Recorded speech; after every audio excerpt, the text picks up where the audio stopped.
I thought we'd have a bigger crowd with the. No, you never know.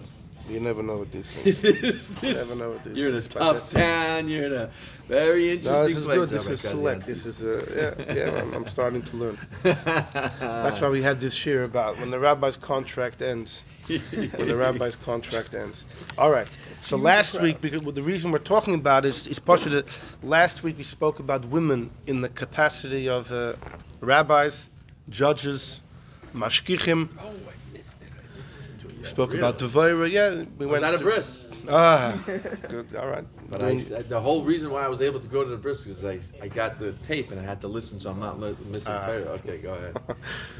Now you have the tape. Now it's just another thing on the list. Yeah. It's and we actually saw the Chidah, the great Chidah Paskins, that even though a woman can't judge, he does say a woman can be a rabbi to paskin all other shilos. He does say that, and he proves it from the Sefer HaChinuch. The Sefer HaChinuch, one of the Rishonim, says brings two opinions if a woman's allowed to judge, be a shofet on money cases, and the Sefer HaChinuch himself is leaning to the side that she can't. Yet when the Sefer HaChinuch speaks about the prohibition of someone to paskin a shaila when they're drunk, he includes women. He says, for example, if it's a very scholarly woman, she's also under the prohibition of not pasking while she's intoxicated. So the Chidah proves from there that a woman is barred from being a judge and a bezdin. But as far as being a rabbi, as far as paskening shilas, all other questions, she can if she knows her stuff and you can rely on her. That's what the Chinuch says. The Chidah wants to say based on this finding in the Chinuch. So that's as far as women. But this week we're going to discuss men. Who said men are really eligible to be rabbis? No, the shaila is like this. A community brings down a rav. Fine. There's two ways a rav can be hired. Without a contract or with a contract. So imagine there's no contract. Or let's say there's a contract, but it doesn't state a specific amount of years. It's an indefinite, it's an indefinite post. The question is, at what point can the community dismiss the rabbi? Comes up a lot. At what point are they allowed to dismiss the rabbi? Pause or no? Right, and the same shaila is, if there is a contract, let's say the contract says 5 years, 10 years. So during those 5 or 10 years, when can the community fire the rabbi? How aggravating does his offense have to be? And the shaila, the real shaila to discuss is, what about after the 10 years? Does the community have responsibility to rehire the rabbi? I will tell you, in most moistus, when they hire a teacher, there's usually a couple year, the moistus always protects itself, let's say 3 years, 5 years. But how often do you hear of when the contract ends, the moistus not rehiring the teacher?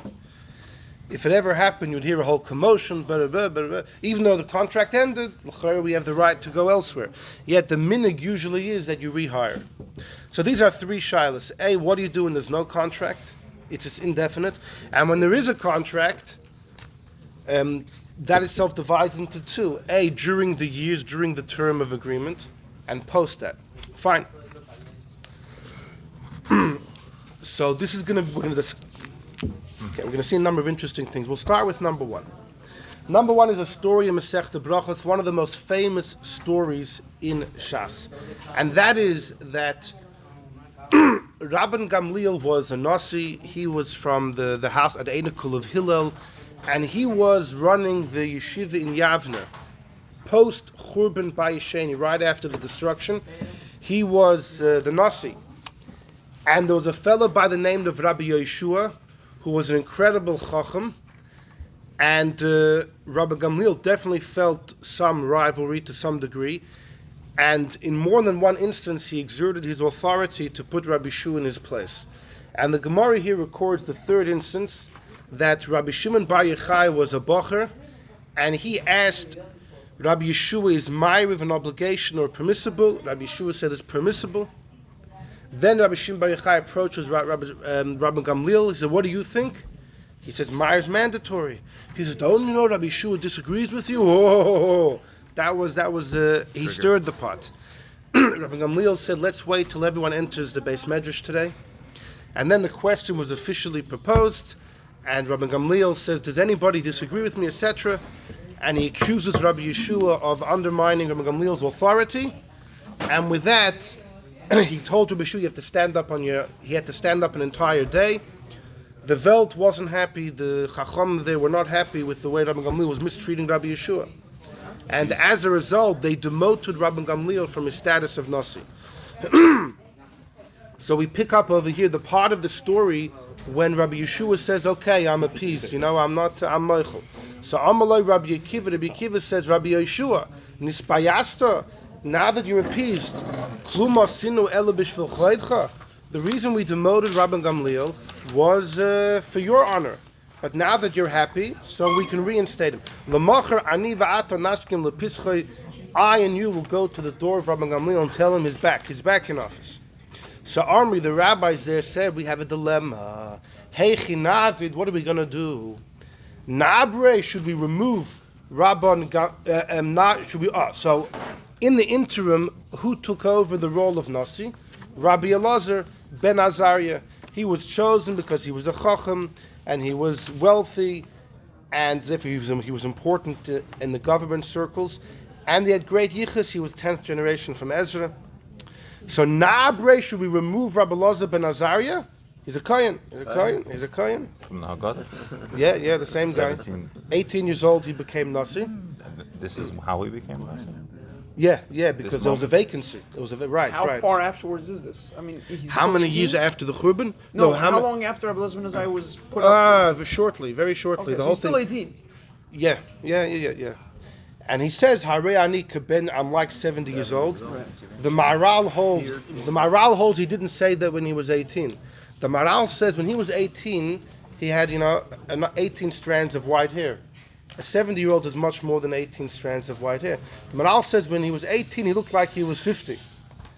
The story of when he said, "I am like 70 years old," and I never realized he's supposed to remember he's in Mitzrayim at night, that didn't happen until he was like 30 or 40. Happened later. But either way, it was quite short till Rabbi Yeshua was Meichel, and they want to reinstate Rabbi Gamliel.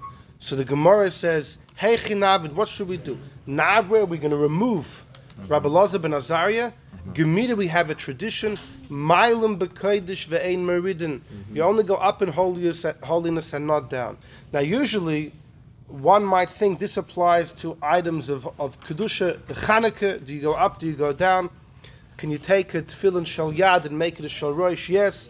You can't do vice versa. But here the Gemara says it applies to people. Once somebody has been promoted and appointed to a position of spiritual leadership, he cannot be removed, even though the reason to have him no longer exists. Rabbi Gamliel is available to come back. So what were the reasons so why was Rabbi Gamliel demoted? Meaning because what warrants the demotion? Oh, all right, that's a good trial. Well, they felt he was acting out of hand. We're going to come back to that. Right. He embarrassed them, but we're going to see. We're going to see. Like if you embarrass somebody, that Get it really bad. I want to know when does this rule not apply, man. And Baluchay was also, it was a temporary demotion until he appeases Rabbi. Even the Chadchila wasn't for long term. Then this is not a real question. Then it was a temporary promotion for. Wait. But apparently, even fakir, you'll prove from there that even by temporary promotions, you cannot be demoted. Wow. That's why even if there's a contract after the years are up, you can't get rid of the Rav. As we're going to see. So the Gemara says, Nidrish mar chadash habata, or mar chadash habata. Let them do one week each. Asi laknoi, you're going to cause jealousy. What do you expect is going to happen? Right. You can't have two rabbis at the helm. Elo lidresh Rabbi Gamliel tlosa shabsi. Rabbi Gamliel will do 3 weeks of every month. Rabbi Elazar ben Azariah 1 week a month. That was the conclusion. V'hainu damar, and that's why we have a story that Rabbi Yeshua himself asked some students that came from Yavne to visit him. He said, Shabbos shel mi haisa. Whose week was it? What type of question was that? He was asking who was the one that gave. It happened to be Punkt Rabbi Elazar ben Azariah at that time, and it was about Hakel. Anyhow. Yeah, you have a question that you know someone is going to answer. You got to wait till his week. Who gave the Shabbos this basically? Yeah, and the students told Rabbi Yeshua, Rabbi Elazar ben Azariah haisa. And then the Gemara finishes, Va'oisei Talmud, who was the student that stirred the whole pot?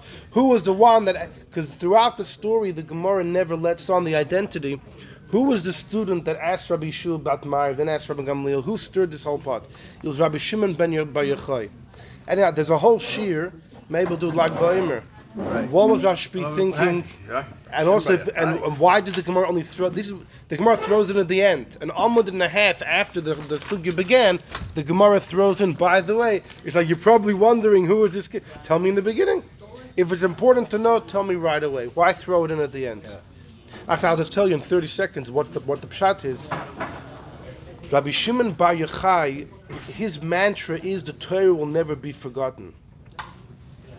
Because the Gemara in Masechta Shabbos brings a story that the Chachamim, a group of rabbis, entered into the yeshiva in Yavna. And they said, the Torah is going to be forgotten. Imagine 5 rabbis walk into a zal and they say, oh boy, at this rate soon Torah is going to be forgotten. And Rabbi Shimon Bar Yochai said, no, Lo yisishachach mipi zari, it's a pasuk Chumash, will never be forgotten. Because Rabbi Gamliel had a policy, in order to come into yeshiva, you had to be perfect within and without. So how many students do you think there were in yeshiva? Very few. That's why when the rabbis came in, they said, 10 bachim in yeshiva, I mean, this is, need hundreds, right? This is going to dwindle and dwindle out. So Rashbi said, but I believe the Torah can't be forgotten. So I have to do what I can to depose Rabbi Gamliel temporarily. What did Rabbi Elazar ben Azariah do when he became Nasi? The first day he got rid of the guards and thousands of people came in. Rashbi, as a Bacher, knew this was his call in life. In the beginning of the story, you don't see that though. You think he's just trying to stir the pot, so we don't want to say who he is. At the end, when you see that he only demoted Rabbi Gamliel temporarily, and what happened in the interim, the guards of the entrance were removed, so thousands of students came in, and then Rabbi Gamliel is reinstated. So you see that all Rashbi tried to do was accomplished, and then we say you should know who he was. Fine, all right. We'll have to do something else like that. How did he know they were going to elect the Elazar ben Azariah? Wasn't the debate there might be? He knew. The truth is, the Mekubalim say that this whole story, all these people are Gulgulim of people that lived together once upon a time. Nehemiah and Ezra and Yeshua the Kohen Gadol, and it was all history replaying it. So it's a fascinating thing. So we Fine. still do have a Lag Ba'omer. Yeah, there's plenty to talk about Lag Ba'omer. Anyhow, so what do we see from this Gemara? So you definitely see that once a rabbi has been appointed, you can't just throw him out, even though the reason for his appointment no longer exists. Now we'll have to develop this a little bit. Let's go to number 2. This is a Gemara in Yuma Daf Yud Beis. Oh, this is about Kohanim. I like this. Or maybe not. But Tana Rabbanon, there's a brisa. Ida by psul. The Kohen Gadol, something happened, he has a psul. Something happened to him that he's not fitting to work in the Beis HaMikdash. Tameh, this, that, the other, something happened. Uminu acher tachtav. And they appointed the deputy. There's always a deputy, a Sgan Kohen Gadol, to be there just in case, right? So this deputy is now appointed, and he's wearing the 8 clothes, and he's loving it. He's walking with a big smile on his face. But then, a couple of days later, boom, the first guy's back. So Rishon Chayzer Lavidasa, the first Kohen Gadol comes back. What about the second guy? Does he become a regular Kohen now? Kol mitzvahs kahuna gedola alav divrei Rab Meir.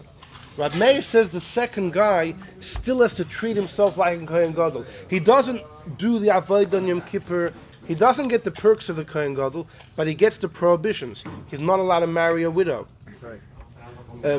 During mourning he can't let his hair grow like a regular person does. All the things that were said, not to tear his clothes. Exactly, yeah, even a relative. All the prohibitions of the Kohen Gadol remains on him. That's Rab Meir.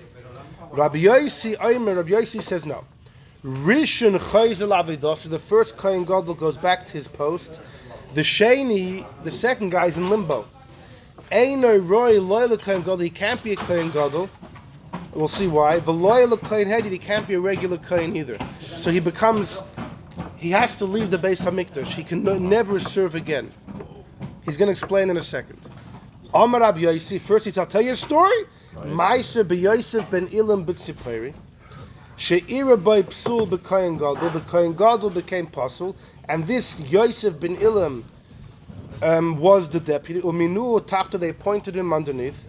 The Omru Chachamim, and then when the first guy was ready, they said Rishon Chayzer Lavidos. So the first guy goes back, and Shani, this Yosef fellow, Eino Roy, he's not fitting Lo the Kohen Gadol, not the Kohen Hedjid. He can't be. Why? Kohen Gadol. Why can he be a Kohen Gadol? Mishum Eva. You can't have two Kohen Gadol at the same time. Eva is enmity. There's going to be harsh feelings. You can have animosity. You cannot have two people in the exact same post. It'll never work. Especially people who have to serve Ba'ava. Maybe you think. You're thinking. Maybe people that are empowered to serve Ba'ava will be able to get over this Eva, and the answer is no. Nobody. Tripping themselves over the Mizbeach? What about a Kohen Hedjid? So here's the clincher. Why can't the Kohen Gadol become... Okay, so now he'll just go back to the way he was, a regular Kohen. Let him don the 4 clothes that a regular Kohen wear. He'll take off the Choshen and take off the Ephod and the Tzitz and the Me'il. He'll wear the regular 4 stuff. Says the Gemara, no. Mishum Ma'ilin b'kodesh v'loy maridin. You can't be demoted. Once you're appointed, you're stuck. Amar Rabba bar Bachan, in the name of Rabbi Yochanan. Halacha Rabbi Yosi. The halacha in this follows Rabbi Yosi. It's very strange, huh? The guy is thrown out of the Beis Hamikdash. He was for 20 years. He's working there as a kohen. The last year is a kohen gadol. Boom! Now the first kohen gadol is back. This guy is thrown out. He can't do anything there. He can't. Why does Rabbi have the authority to task it? How does that work? Well, Amoraim have to see based on what is he. Well, first of all, we have a rule. Whenever Rabbi Meir argues with one of his friends, the halacha is like his friends. Why? We don't pass him like Rabbi Meir because the Gemara says that lo yordu chavedav l'soif daitoi. His friends were not able to plummet to the depth of his reasoning. Although Rashi explains that to mean, Rashi in Eidivin says, Rab Meir was he had such a beautiful power of explanation, he can convince you it was the middle of the day when it's dark outside. So therefore the rabbis never knew if what he was saying was true, or he was just playing, dancing circles around them. That's what Rashi says it means. They never knew if he was telling them the truth, or he was just painting something so beautiful. Rabbi Yosi says there are 2 mitigating factors here. She'im avad, if the second guy, she'im avad if he does serve as a kohen gadol, avodah ksheira, really is still a kohen gadol. And therefore, if he does, it was only because of animosity we threw him out. So therefore, if he does serve as a kohen gadol with all 8 clothes, it works, right? But he shouldn't be there. We throw him out. But if he can't, he comes in and he does it. It works. It works always. Amarav Yehuda Amarav, halacha Rabbi Yosi as well. Rav Paskin, but Umayda Rabbi Yosi that the second guy shouldn't disappear from planet Earth completely. Because she'im meis rishon, when the first guy dies, shechoyz elavedasa, the second guy can come back. He can come back as a kohen gadol. Yeah. He can never work as a kohen hedjit because ma'ilin b'kodesh v'lo meridin. Do you have to select this guy, or could they choose somebody else? Because he's been appointed. Yeah. L'chayr, it sounds like he would get unless the first guy has a son who could yarshin it from him. I don't know. Does he stay if the first guy has a son who could yarshin it, no, he's definitely not Skan Gadol. He's not Skan Gadol. If Skan Gadol ever has to step down again, why? So why does it say Shem Meis? The Gemara should say Moed Rabbi Yosi Sheim Ira Boy Psul. He should say that again. He doesn't. Good shilas. Yeah, but because every Yom Kippur there was a problem. Right, you had to make him wait for 7 days. Right. All right. Fine. Could be he was We're quoting this more for the Mailam B'Kodesh part. Right. Now, these are all great questions that would have to be dealt with. But the Gemara just asked Pshita. Of course, it's obvious. The second guy could come back. It says no. Mahu the tema. You would have thought havulate Sora Mechaim. You would have thought if the second guy knows that I was kicked out of the Beis Hamikdash, but as soon as the first guy dies, I'm going back. He's going to dive into the Eibishter to knock off the first guy. It's like the mother of the guy. Exactly. The mother. Yeah. So Tzara Mechayim means Tzara is a battler, like someone has 2 wives, both of them are Tzaras one to another. So you might think that if the second guy knows he can always come back when the first guy dies, it's almost like every day he reads the newspaper, is the first guy dead yet, So Kamash Malon that it's not a problem. Kamash Malon that we don't believe that he's going to have that attitude. He's a good Abraham. We think he's going to wish the first guy. It's all about Ava, though. Exactly. It's all about it. Right? Don't worry about it. Anyhow, No, so because by the mikla, the person who did it by accident, we do think he's going to want that, which is why the Kohen Gadol's mother bakes him cakes. right, Here, we he's a don't have murderer. a There, shot. yeah, that guy's a murderer. Yeah, so the Kohen One, Gadol, a we guy don't that have a murdered shot. by mistake, not by accident, by mistake. mistake, By accident, right. you don't Accident, go. you By don't accident, go. there was negligence. Right. So such a person, if he's going to kill by it, it won't bother him that God will knock off the Kohen Gadol. Take him a cake. Right. Fine. Okay, so where does this take us? It takes us like this.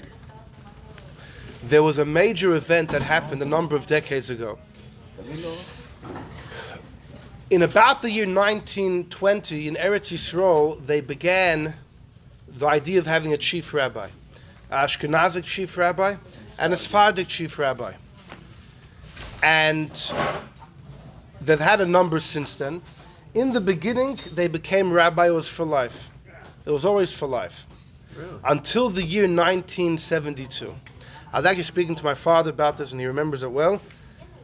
In 1972, there were elections in Eretz Yisrael during the current occupancy of two Rabbanim. The Ashkenazic rabbi's name was Isser Yehuda Unterman. He was the Ashkenazic chief rabbi for already 8 years before then. And the Sephardic rabbi was Rav Yitzchak Nissim, who had been rabbi already for about 17 years. And all of a sudden there were elections, which was uncommon because the elections that happened before then were only when the chief rabbis had passed on. And elections for the new one. Here the elections were while the chief rabbis were currently in office. The Rebbe was upset with the whole thing. The Rebbe wanted it should be a post for life. Why they did it? Lots of people. The government. No, there was there were a group, I think, of 150 selected people that get to vote for this. Now, the issue was, and probably the reason why they made these elections is because the two rabbis at the time were mamish head to head. There was the whatever one tried to do, the other one dismantled. Reb Unterman from the Ashkenazim and Rav Yitzchak Nissim from the Sfard, it was horrible. To the point that when the elections were happening, Rabbi Unterman was encouraged by his friends to rerun, Whenever there's elections, you could rerun. He said, I'm not rerunning. If that guy's going to be the Sephardic chief rabbi, it's not worth my time, my heartache and headache.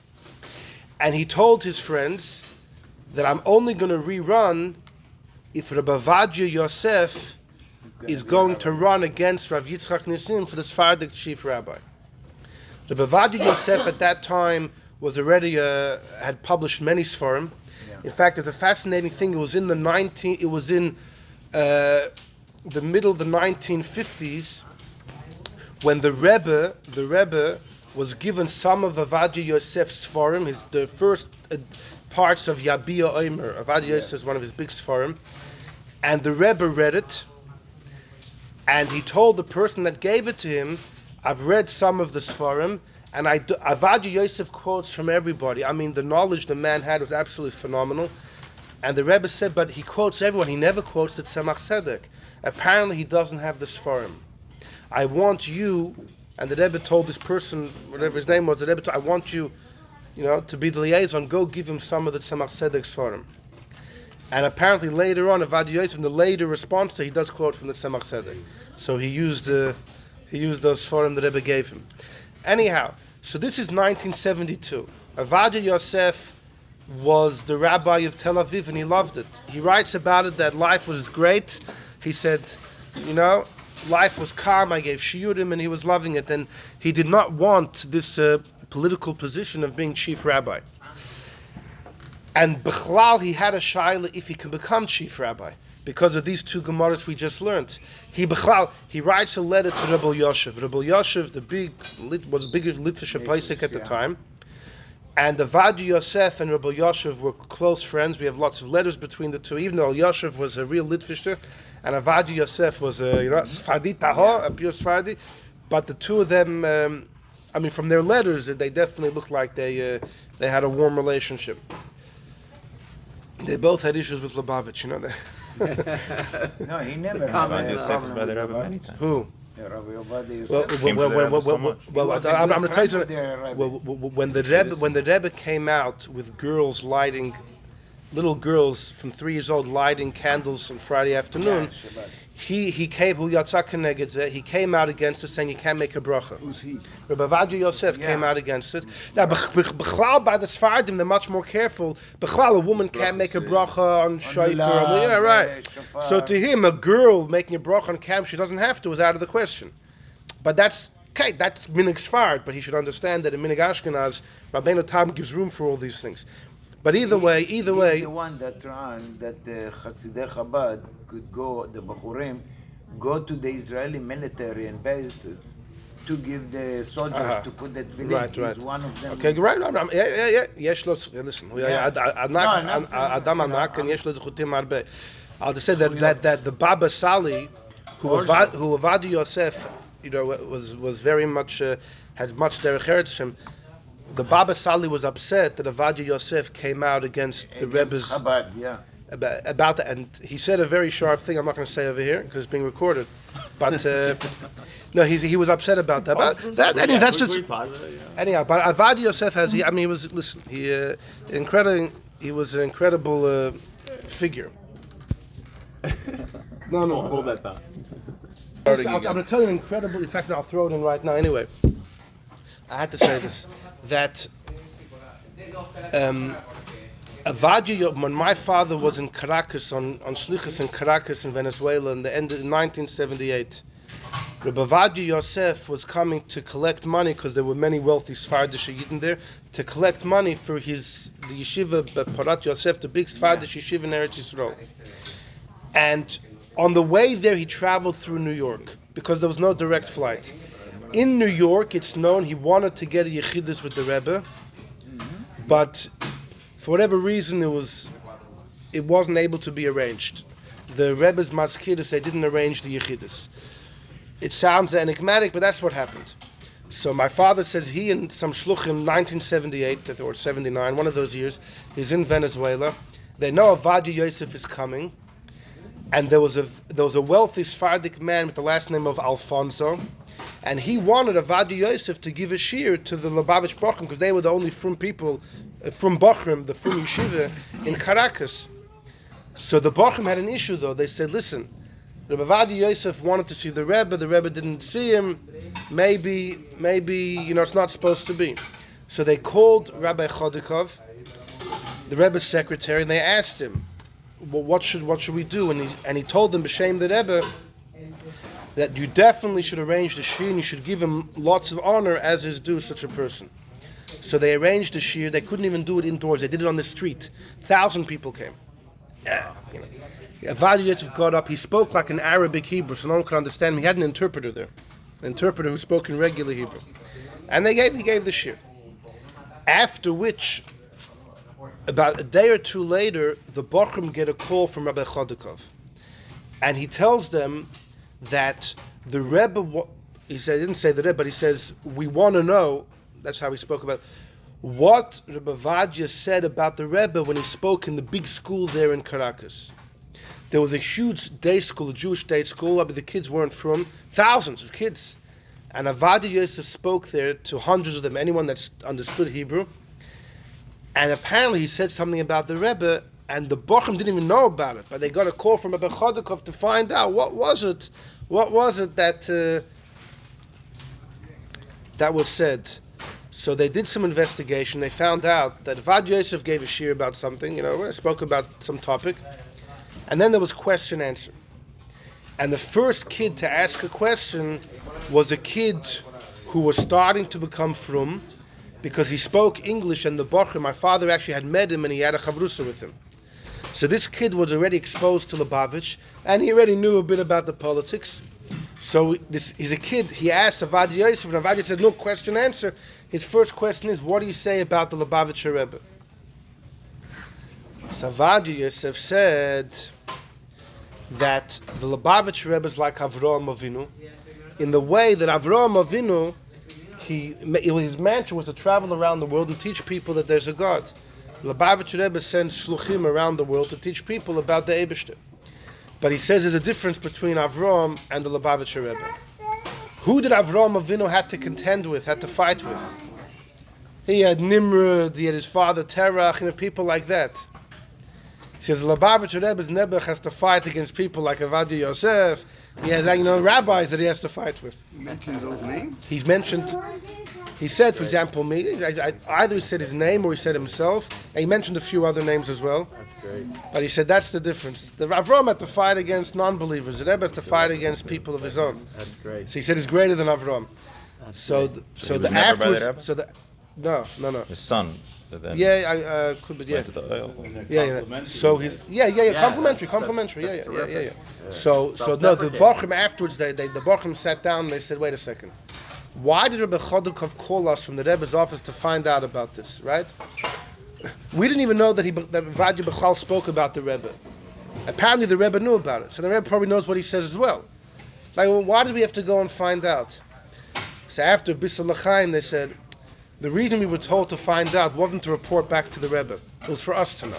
And it was in order that we could tell it over by the shir today. He Anyhow. fought on Shaitel also, right? He was against Shaitels. Yeah. Okay, all right. Yeah, listen, he has lots. He had lots of big psukim. He was matir the Jews from Ethiopia was a big one. He had lots of big things. Anyhow, so the year is 1972. So Vadia Yosef is thinking of running for the job to be chief Sephardic rabbi, against Rav Yitzchak Nissim, who was the current rabbi for the past 17 years. On the Ashkenazic side, it's Rabbi Unterman, and the other candidate was Shlomo Gordon. Yeah. Shlomo Gordon, who was, he was at the time the rabbi of the IDF. He's right. the first rabbi that went to Yerushalayim, and he blew the shofar and with the small Sefer Torah. 67. Yeah. He did lots of good things, but I'll tell you that at that he also gave out lots of outlandish psukim. It's a fact. I'm going to tell you one of them because it's very negated to the story at hand. Rabbi Vadia Yosef was approached by Rabbi Yoshev, Betzalel Jolti, some of the big rabbonim of the time, that he needs to run to be Sephardic rabbi. Why? For two reasons. A, like I mentioned, Rabbi Unterman, the Ashkenazic rabbi, said, I'm not even going to think about rerunning if it's against Yitzchak Nissim again. Only if it's going to be that I'll be side by side with Vadia Yosef. That was one reason. But another reason for Vadia Yosef to run is because people were worried Shlomo Gordon might become the Ashkenazic rabbi. And they need a Sephardic rabbi who's going to be tough like nails to be able to counter some of the revolutionary ideas of Shlomo Gordon. What do I refer to? Shlomo Goran. Yeah. What do I refer to? There was a famous story of a brother and a sister. It mama shook the world. That before my times, but you can still learn about it now. And people remember it. That the truth is it's still Nageya now because there's a Shaila of Mamzerim. Oh yeah. It was in 1924 in Poland. There was a girl by the name of Chava Ginsburg. She began a relationship. She was a teenager. Begins a relationship with a guy by the name of Bolag Burkowski or something like that. And he wants to marry her. She says, listen, you have to be Megayer. He's Megayer. He gets the bris. He changed his name to Avram Burkowski. He becomes a Kohen too. Avram Burkowski. Anyhow. No, I'm just kidding. Anyhow, a few years later, 1932, they go to Eretz Yisrael. They make Aliyah. 10 years later, they divorce, but not halachically. So Chava Ginsburg, now they got married halachically in Poland. The gear was good. Apparently the gear was good, and he was married Kedushin based on a rov. So the Kedushin was good, and then they just decided to go their separate ways. 1942, 18 years after they got married In Israel. It's 1942. He goes his own way, and he's no longer from. So we don't know the details of why he didn't. She then marries another man with the last name of Langer. When the rabbi married her off in Israel, she told him, I'm never married, this is my first time. She made believe she was never married before, so the rabbi, none the wiser, marries her off. She has 2 kids, a boy by the name of Chanoich a girl by the name of Miriam, in the 1940s. 20 years later, it's the late 1960s, they want to get married. But now the story unfolds. So the question came to Rabbi Unterman, who was then the Ashkenazic chief rabbi, and he looks into the case, he says, I don't see any way out. This Avrom Bukovsky was Megayer. He marries this Chava. They never got divorced. She married another man. The kids are Mamzerim.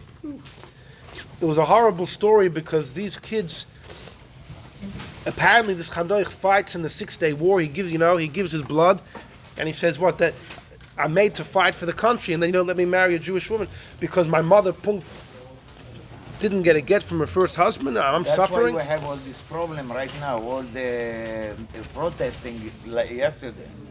Because they don't want the Memshala to be religious. Right. You have Itamar Ben-Gvir religious, Aryeh Deri religious, Gafni religious, everybody religious. Why? Because it's very hard for them. Sure. You go to a store or your restaurant, like example, my daughter went to Israel. Abba, is this kasher? I say, if it's not Badat, if it's not Fat Israel, it's not. So now you're losing a customer. They don't want that. They want to go to the kotel, that the woman to be able to read the Torah. Yeah, we don't want that. Yeah. That many You know? days ago. Yeah, So right, that's exactly. what's going to happen. Right. So this is what happened. So this made waves throughout Eretz Yisrael, and Golda Meir and Moshe Dayan got involved.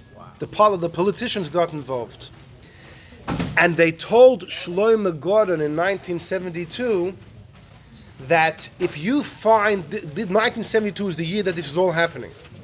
They tell Shlomo Gordon that if you find a way to be matir these kids, we're going to support your position as chief rabbi, your candidacy. Right. But he was a big man. So he told them, I have a heter cooking. He had huge shoulders. He would say anything. He was a Talmud Chacham. Rabbi Shapiro actually called him for different shilas. When Rabbi Shapiro needed a major loophole, he was the guy that and even he told Rabbi Shapiro once, no, you can't say any of that stuff. That's exactly. You could have Too far. Back those days, he told Motagur, he asked him for a blessing. So he said, if you promise me that I'm going to be the first one, blow the shofar with the Sefer Torah, I'll give you a blessing. If and not, it came not. true. And It came true. He did. Beautiful. He was the first Jew in Right. So here's the thing at the time. In 1972, so let's just paint the scene. You have in the Ashkenazic world Rabbi Unterman, who was a Rav already for 8 years. There's a new elections. The first time elections are happening while the chief rabbi is still in office, but he's able to rerun. He's going to be running against Shlomo Gordon. He says, Unterman says, I'm not rerunning if the Sephardic chief rabbi is going to be Yitzchak Nissim again because we're absolutely head-to-head. Only if Avadia Yosef runs. So that was one reason Avadia Yosef was approached, that he should go in order that Unterman should be interested in rerunning for the Ashkenazim. Reason number two is that Shlomo Goren was almost on the seat of the rabbi as well.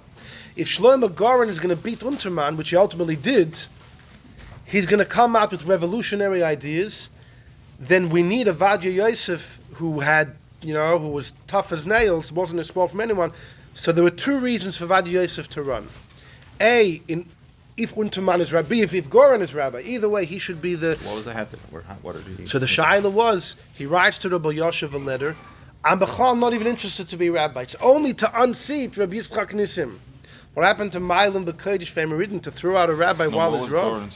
Okay. What was Goren's heter? You want to know? That should be the topic of the shir. Goren's heter. So after I think it was after he became rabbi, he released the heter.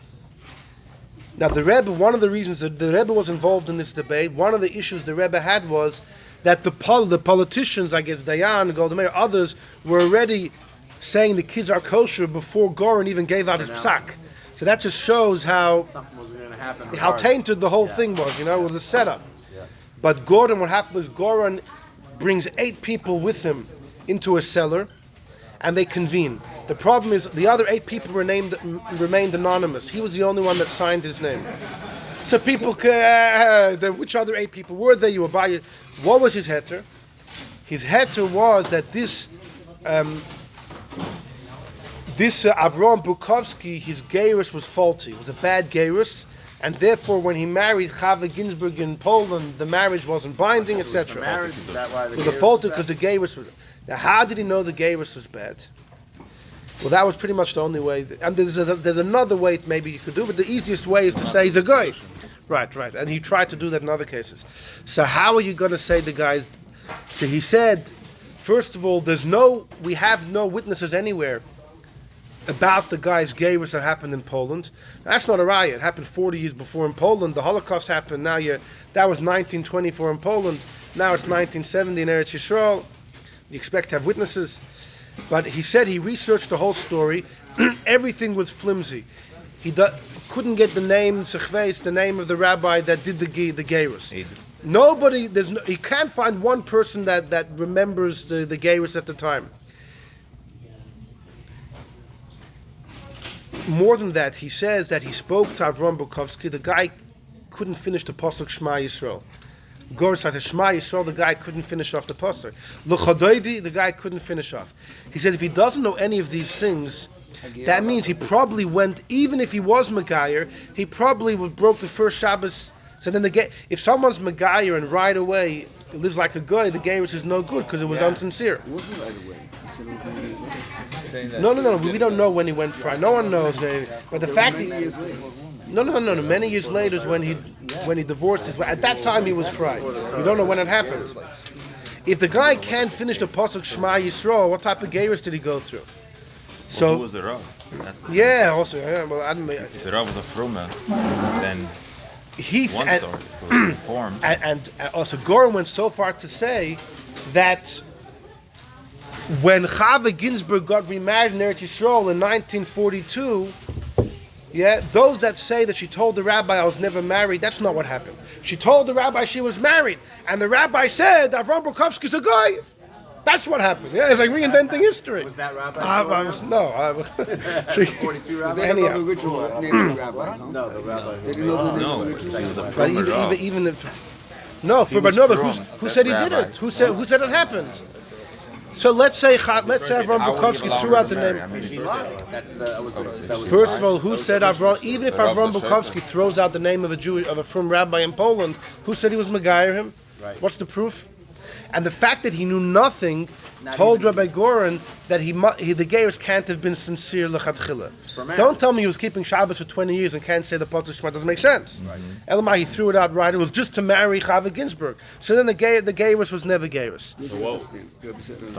I mean, It's logical. The problem was the problem was that the other. So first of all, how's he being machshir Chanoich and Miriam by saying Avram Bukovsky is a guy? Avram Bukovsky was alive. He could, in other words, he says he's a Jew. He had kids by then. So what's Shlomo Goren doing? He's trying to help these two kids by throwing that guy under the bus. That guy came out saying, "What, you're calling me a guy? I'm not a guy. I'm a Jew." Yeah, he came out screaming, "I'm a Jew." He was alive. How you talking? So you can't make it. What did the Rebbe say? The Rebbe said anything?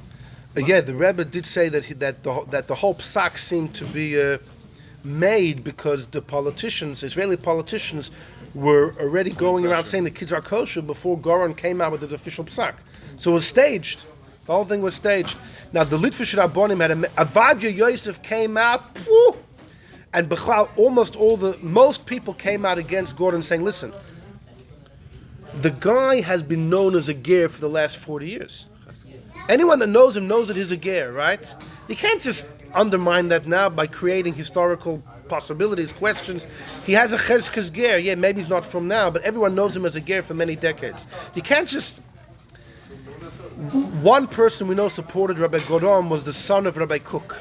Rabbi Cook had a son who was a friend of his and he supported him. Anyhow, so... Because this psak was cooking during the times of the election and people knew what Goren was saying, that was another reason Avadia Yosef should take the position. But the problem was he was worried, how could I unseat Rav Yitzchak Nisim? We have these Gemaras. Okay, so let's now that we have that, we can end already. So here's the deal. So join me in number 3. Number 3 is the tshuva of the Chassam Sofer. Sorry about the old print. Noyegin beroived futzus Yisrael, the minig in most. Question. Yeah, big question. What's the question? The level is pushing ultimate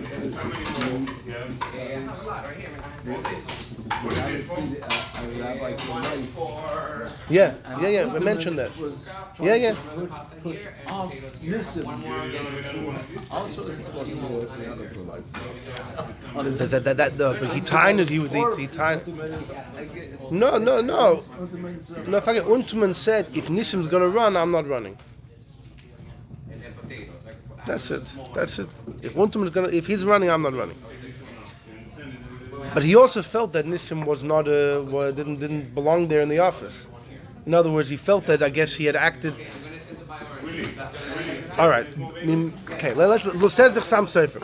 Noigim beroived futzus Yisrael, the minig in most places to write a shtar rabbanus, to write a document rabbanus, als man for amount of time. Most places that take a rabbi, it's for a certain amount of time. Yesh al gimel shanim, sometimes it's 3 years. Yesh al chamish, sometimes 5 years. Mikol makom, nonetheless, may olam lo nishma, we've never heard sha'achar klois hazman, that after that amount of time, yeitzei nakim rabbanos. We've never heard that after the contract ends, the rabbi's gone. You always rehire. The tam haminug, you know why that is? It's al pi what it says in Shulchan Aruch Mishpat Mishin Lamed Gimel. The Shulchan Aruch paskins she'asur lepoyel umelamed lisker atzma yosem megimel shanim. It's forbidden for a worker, for a teacher, to take a contract more than 3 years. You're not allowed to. The imkain, because if you do, yeitzeh miklal sachi, you're no longer considered a worker. V'nichnes leklal eved, you become a servant.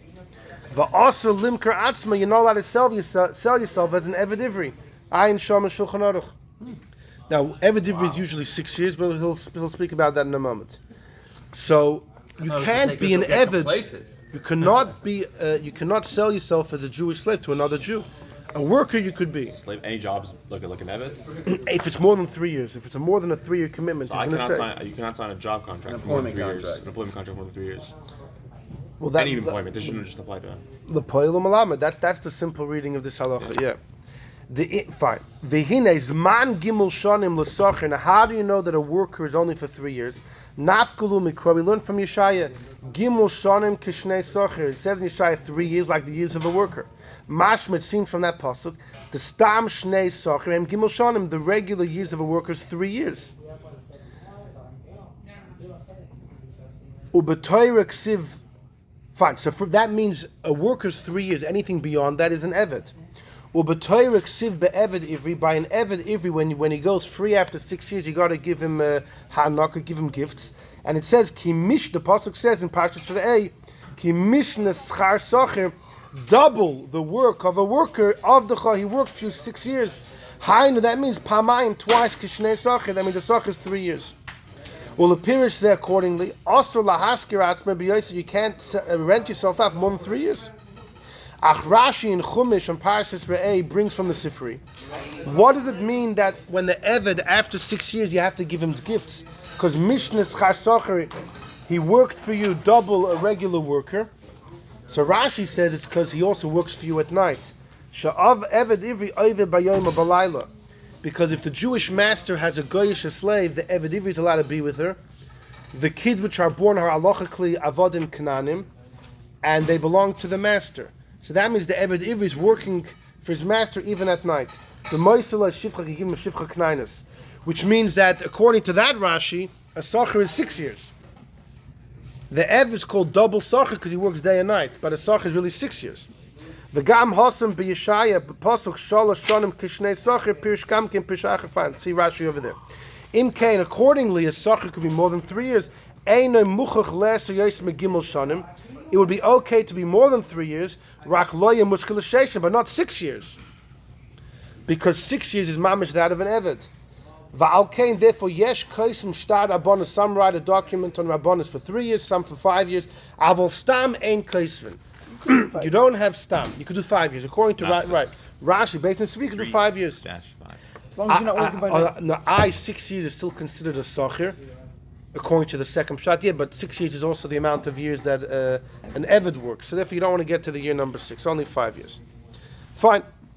So what does that help us? We'll see. So far we have a reason. Do you know why Rabbanim are only appointed with a limited contract? Because there's an issue. There's a halachic issue to make a longer contract. So the years aren't really serious, 3 or 5 years. Just because you can't do any more in order the rabbi should not be considered a servant of the community. But Chassam Sofer goes weiter. Uberama Yerideh Soisim Reish Mem Hey B'Shem HaKolboy. The Ramah writes a psak she'ein l'saluk shum rav. The Ramah writes a psak like this: you cannot remove a rabbi, chutz except im haminig be'ir lahachlif ha'esmaniyos. If the minig is in that specific city, that all positions get changed and exchanged, im ken gamar, so to the rabbis no better k'sha'avas manim, when the time ends, yachlifenu v'yamarenu ba'achar, change him with somebody else. So the Ramah says if the minig is that all posts and positions get exchanged, the rabbi is no better. So some service, wait a second, doesn't make sense. I just told in the previous paragraphs, Kol harabonim, all rabbis in Poland and for years gone by, mekablim oisam al zman yodu, it's always for a certain amount of time, right? Every rabbi, it's never forever. Ve'im kein lo'olam bavur zman yachlifenu ba'acher. Then wait a second. There are more paskins in your day, if the minig is that all posts get exchanged, then you can exchange the rabbi too.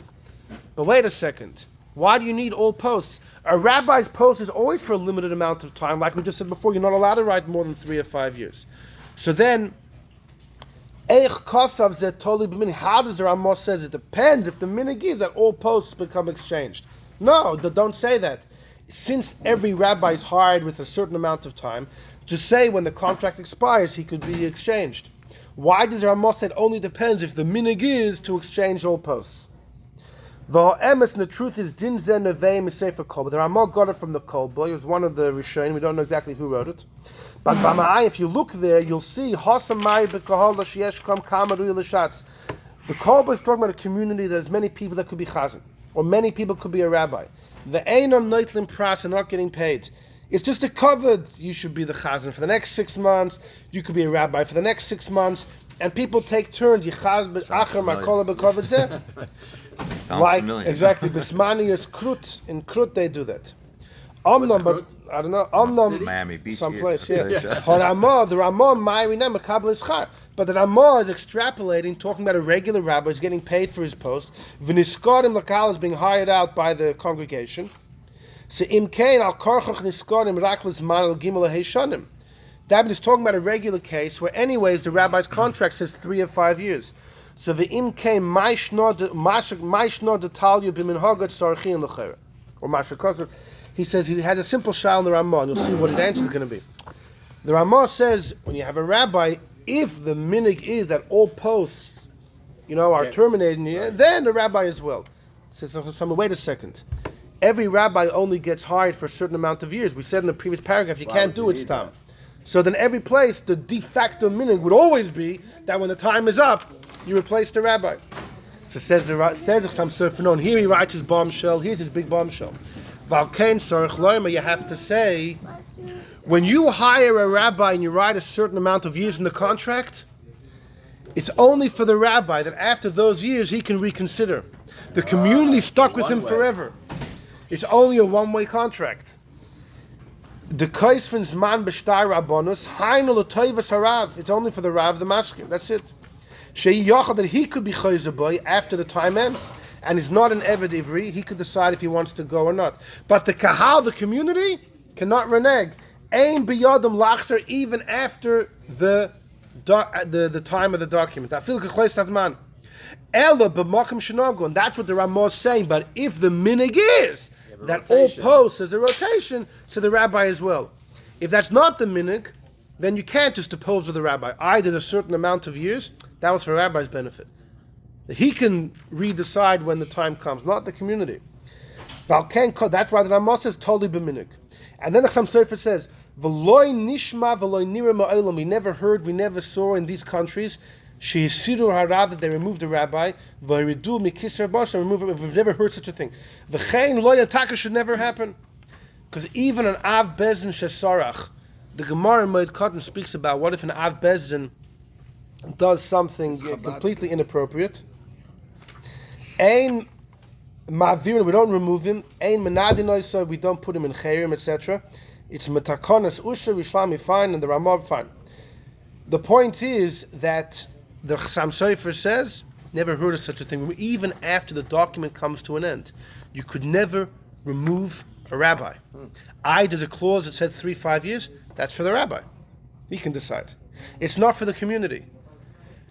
So why the community write it? A, it's for the rabbi, but B, he said in the beginning, you can't do it forever.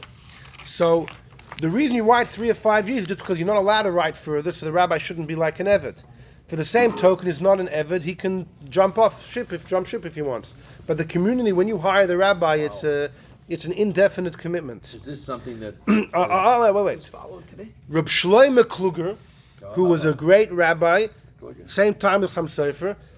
What time is it again? The Mittler Rebbe Tzemach Tzedek. Chassam Kluger, a little couple years younger. The Reb Shlomo Kluger was a big rabbi in Brod. The Chassam Sofer is in Pressburg in Hungary. And Shlomo Kluger has a tshuva where he says, I disagree with the Chassam Sofer. He says, the reason why you write 3 or 5 years is because you can't write more, like the Chassam Sofer says. But once you do write those years, the contract's for both sides of the party. The community is allowed to. What about Mailim B'Kodesh Ve'ein Meridin? So Shlomo Kluger says, no. When there's a contract, right, it's okay. After 5 years are up, I'm not being moirid you, it was only a 5-year position. But here's the thing, go back to number 2. If you remember number 2, the Gemara said over there about this Kohen, the deputy who became the Kohen Gadol that we're stuck. Rabbi says we're stuck. He can't continue to be the Kohen Gadol because the first guy came back, and he can no longer serve as a regular Kohen because once he was promoted, he can't be demoted, right? So would that have any bearing on this? So the Chayre it does. Because why is Rabbi Yossi saying we're stuck with this second guy? You know what we should do? When we promote the second guy, we should tell him, it's only for a certain amount of time. It's until the first Kohen Gadol loses his psul till he's able to come back. And then the second guy can go back to be a regular Kohen.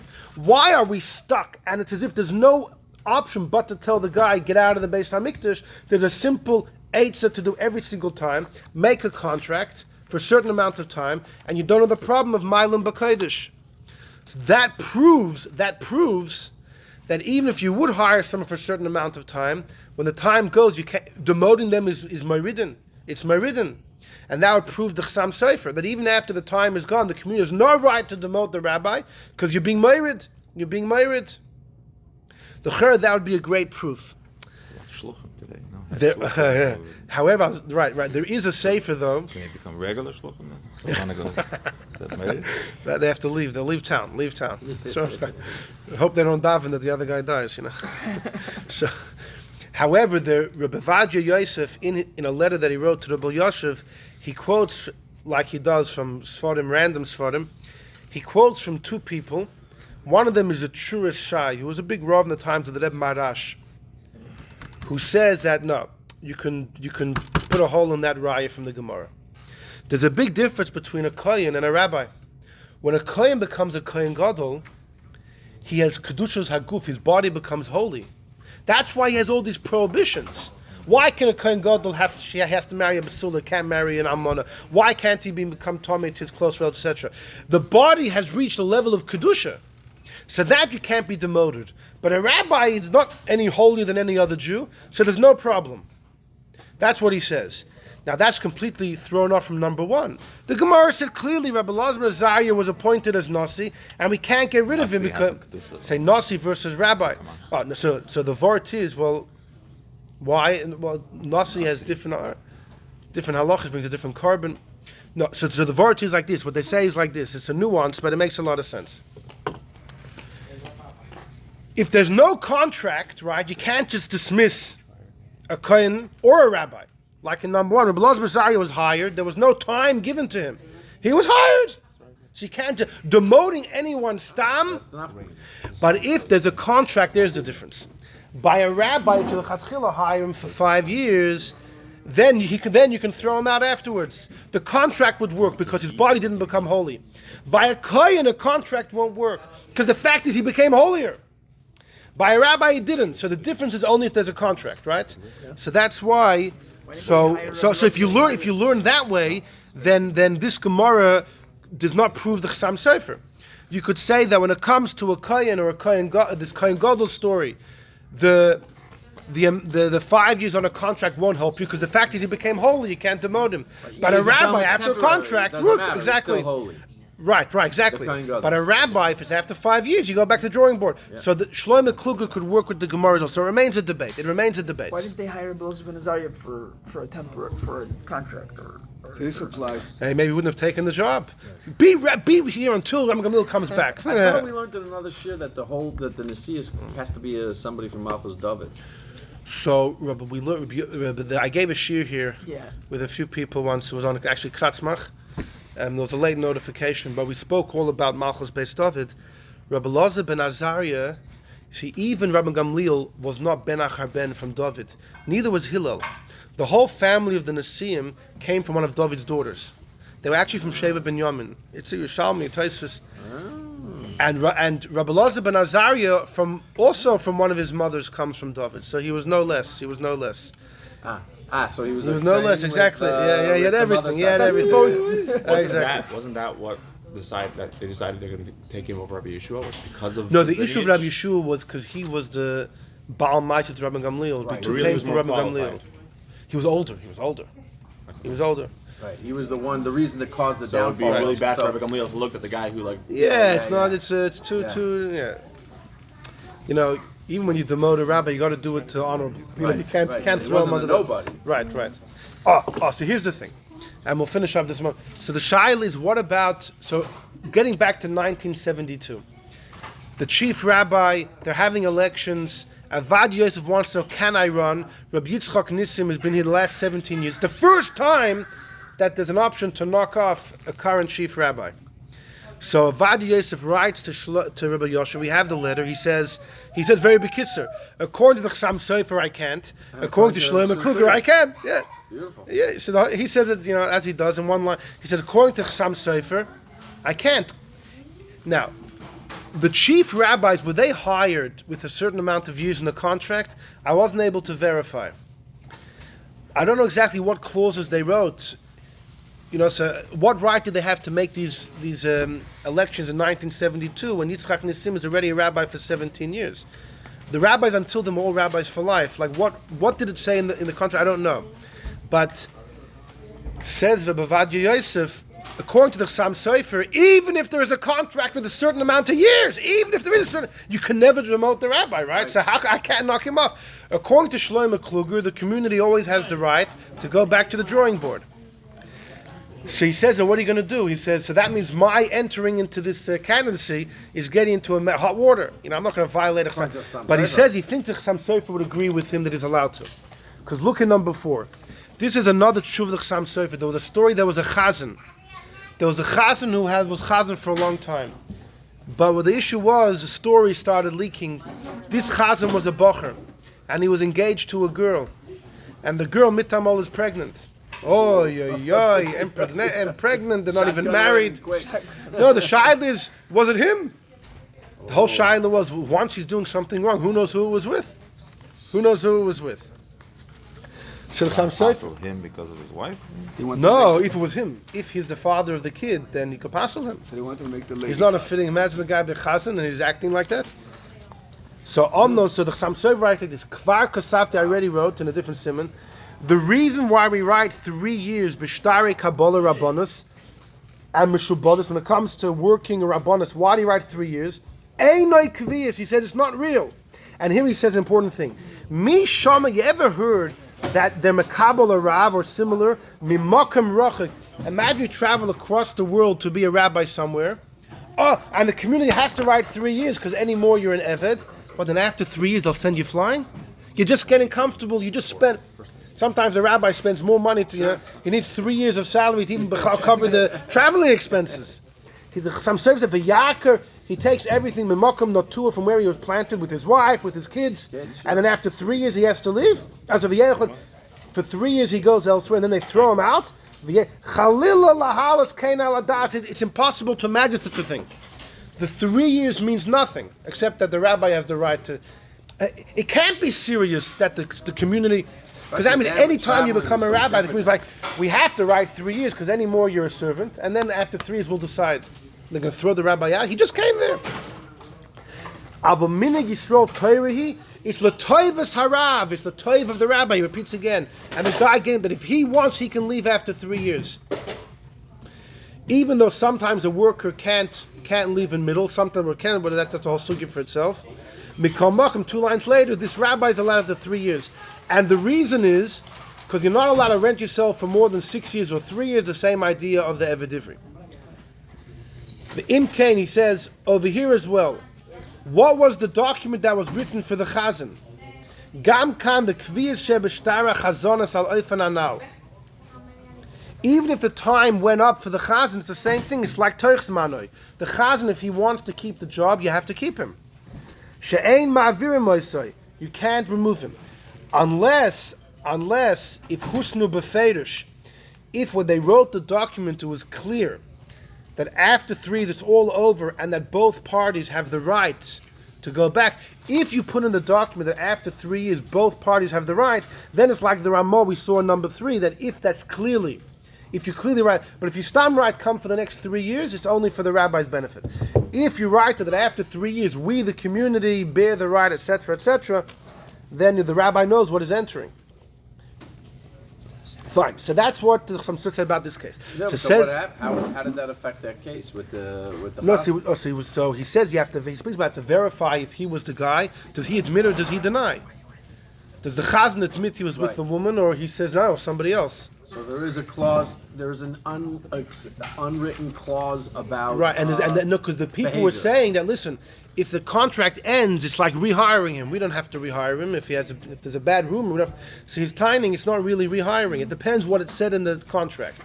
If it was clear that after 3 years we are going back to the drawing board, then it's like a rehire, and you don't have to accept the guy. If it's just but if it's contract, then exactly then you're not rehiring. Then he can continue. And if he denies it, you can't throw him out. That's what he said. Fine. So says Avad Yosef. So this you see from the Chasam Sofer that when it comes to chief rabbi of Israel, he would be more lenient, because in Israel you have thousands of rabbis. Each one, many of them are possible to be the chief rabbi, right? They're not traveling from abroad.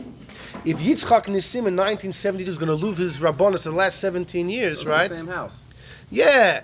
The whole issue of Chasam Sofer here is, you see, it's not fair for the rabbi if he's traveling, he's giving everything up. But that's not how the chief rabbi works. They take someone that's there, and so therefore he thinks that based on this tshuva of Chasam Sofer, who gives the reason for what he says in the other tshuva, you can say it doesn't apply by chief rabbi. But there was another issue. We should go to number 5. The rabbi invests himself in the community.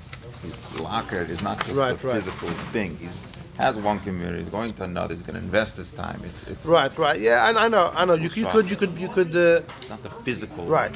Let's go to number 5. This is the last thing.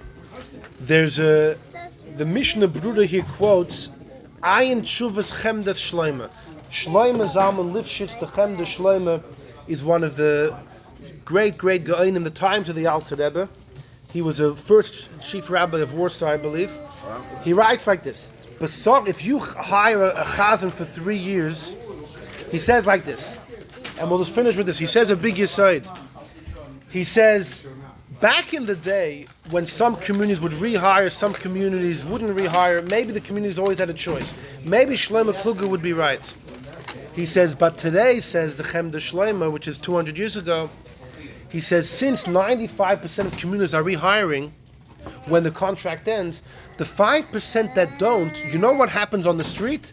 You know why they're not rehiring him? It must have been an egregious offense, must have been, extremely inappropriate. Who knows what the guy was doing?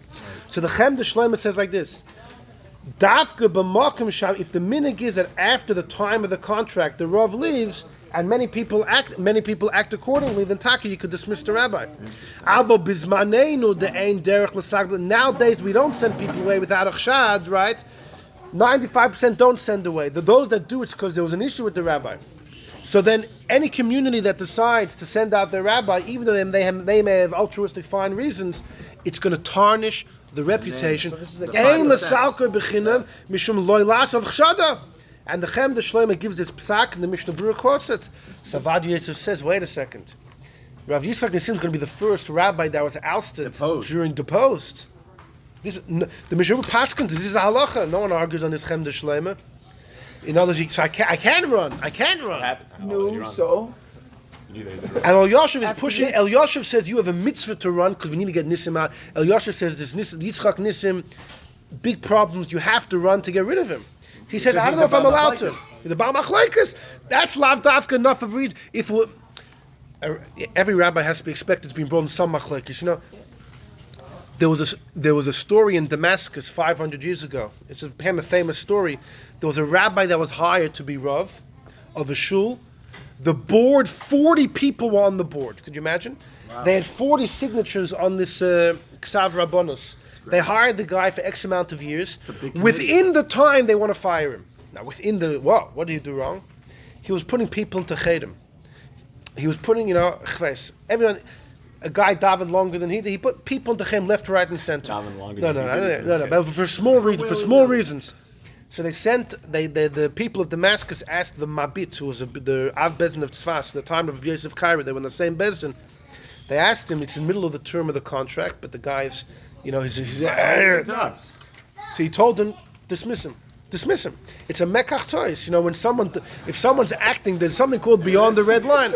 And if he's putting people in chem, but the Shaz, he's talking about machlekes. Is that enough? Savadi Yosef says, I'm okay with the Chem de Shleim. You know why? Because you know what's going to happen to Yitzchak Nissim when they depose him? First of all, they give him a big cash benefit. Yeah, they give him plaques. Yeah. He gets a pension from the government. He's honored for the rest of his life. So it's going to be no one's going to think that they deposed him because he violated XYZ. Some stories under the table. It's an honorable discharge. Exactly. The honor will be on, and it'll be clear that it just came time for someone else. Yeah, he's so therefore, Vadi Yosef says, therefore, I feel like I can. And he says what tipped it was, he spoke to the Baba Sali, Yisrael Abu Chatzera, who said, yes, do it, no problems. And he said, you know what, I'm going to do it. And he became this factory chief rabbi. The funniest thing happened, though. Because at that point, it was still officially for life. Rabbi Yitzchak Nissim had a son, Moshe Nissim. And he was upset about his father's honor. He wanted to get back at Avad Yosef. So he arranged a new law in Israel, 10 years max to be chief rabbi. And since then, it's only 10 years. So Avad Yosef was out in 83, 10 years later. Yeah. And he was very upset about it. And Moshe Nissim's laughing. Hey, Mitamol is for life? When it came to my father, it wasn't for life. You want to be rabbi for life? Chutzpah. Anyhow, that's the... That happened after he became rabbi? Spectacular. Wow. That's a chaos.